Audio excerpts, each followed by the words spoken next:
च्या पाठीत खंजीर खुमसण्याचं काम तुम्ही केलं. मराठी माणसाने, मुंबईने, महाराष्ट्राने मॅन्डेट दिलं होतं शिवसेना भाजपा युतीचं, ते तुम्ही तोडलं. आता महायुतीने केलेली कामं चोरणारी कामचोर टोळी आता नवीन सुरू झाली आहे, सक्रिय झालेली आहे. कुठंही बघितलं हे मी केलं, ते मी केलं, आम्ही केलं. त्याचे होर्डिंग पण बघितले मी, लावलेत होर्डिंग. स्थगित्या देण्याशिवाय तुम्ही काय केलं ते सांगा. फक्त तुम्ही काहीच करून दाखवलं नाही, फक्त तुम्ही खाऊनच दाखवलं. कोणी कोविड रुग्णांची खिचडीले पैसे खाऊन दाखवले, बॉडी बॅग मधले पैसे खाऊन दाखवले, कोविड सेंटरचे पैसे खाऊन दाखवले, मिठीच्या गाळ खाऊन दाखवला. अरे रस्त्यावरचं डांबरही खाल्लं. मराठी माणसा, मराठी ठेकेदारांना ब्लॅकलिस्ट करण्याचं पापही तुम्ही केलं. मुंबईची मोकळी मैदान आणि भूखंड कुणी कुणाच्या खिशात आणि घशात घातली तेही बघा, आठवा. रस्त्यावरचे काम करणाऱ्या कंपनीला, पेंग्विनचं कोणतं नाव घेतलं, ती कंपनीला दिलं. बोरिवलीच्या कपडे व्यापाऱ्याला ऑक्सिजन प्लांट उभारण्याचं काम दिलं. वा रे वा. कोण आहे तुमचा लाडका रोमिल छडा? मराठी मुलांनी यांच्यासाठी करायचा राडा आणि टेंडर घेणार यांचा रोमिल छडा. असं कसं होईल? जिथे टेंडर तिथे सरेंडर, ही यांची नीती आहे. जिथे नाही कमिशन तिथे स्पीड ब्रेकर, ही यांची नीती आहे. कसं चालणार? करून दाखवल्यासारखी होर्डिंग लावली ना, आता खाऊन दाखवलं त्याची होर्डिंग पण लावून टाका. काय काय खाल्लंय ते दाखवा त्याच्यावर. हा माझा सवाल आहे.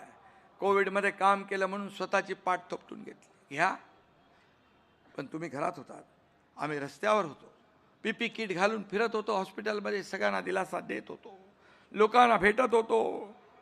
तुम्ही काय करत होता? लोक मरत होती कोविडमध्ये, तुम्ही पैसे बनवत होता. यापेक्षा दुसरं काय पाप असू शकतं?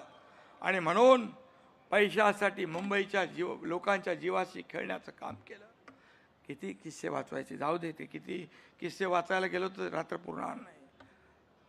आम्ही सत्तेवर येताच कोस्टलच्या कामाला गती दिली. त्यावेळेस मला आठवतंय, मी देखील देवेंद्रजींच्या सरकारमध्ये मंत्री होतो. सर्व परवानग्या आणण्याचं काम मुख्यमंत्र्यांनी केलं. केंद्राच्या परवानग्या राज्याचं तर आम्ही दिल्या, पण मुंबई महापालिकेच्या परवानग्या पण 3-3 वर्ष लटकवल्या होत्या. तेव्हा काय बघितलं तुम्ही? त्याचबरोबर फंजिबल FSI देण्याचा निर्णय अगोदरचा होता, पण त्याच्यातून येणारे पैसे या अशा प्रकल्पांना लावता येतील, वापरता येतील, हे आपल्या सरकारने निर्णय घेतला. हे आमच्या सरकारने निर्णय, परवानग्या पण आणल्या, पैसे पण आणले. 20,000 25,000 कोटी फंजिबल FSI मधून निघाले. मग तुम्ही काय केलं? अरे भूमिपूजनाला देखील, साध्या भूमिपूजनाला लपून छपून केलं. ज्या मुख्यमंत्र्यांनी हे सर्व घडवून आणलं त्यांनाही बोलवण्याचं औदार्य दाखवलं नाही. हा केवढा कदरूपणा आहे. आणि म्हणून आम्ही जाऊ देते. नरिमन पॉइंटचा माणूस बांद्र्याला 15 मिनिटात पोहोचतोय कोस्टल रोडमुळे. हा कोस्टल रोड आम्ही विरारपर्यंत नेणार आहोत. वर्सोवा ते भाईंदर, भाईंदर ते विरार. मुंबई 40 मिनिटात विरारपर्यंत, 15 मिनिटात बांद्र्यातून नरिमन पॉइंट. गेम चेंजर प्रकल्प आहे.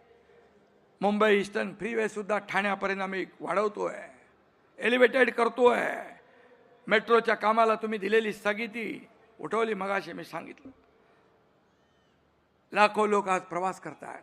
ठाणे, बोरिवली, गोरेगाव, मुलुंड, ऑरेंज गेट ते नरिमन पॉइंट असे भुयारी रस्ते, यामुळे मीरा भाईंदर ठाणे असा आउटर रिंग रोड तयार होतोय, मुंबईशी जोडला जातोय. त्यामुळे वाहतुकीवरचा ताण कमी होईल. विक्रोळी, कोपरखेरणे, महापे, दहिसर ही एक सगळी कनेक्टिव्हिटी तयार होते.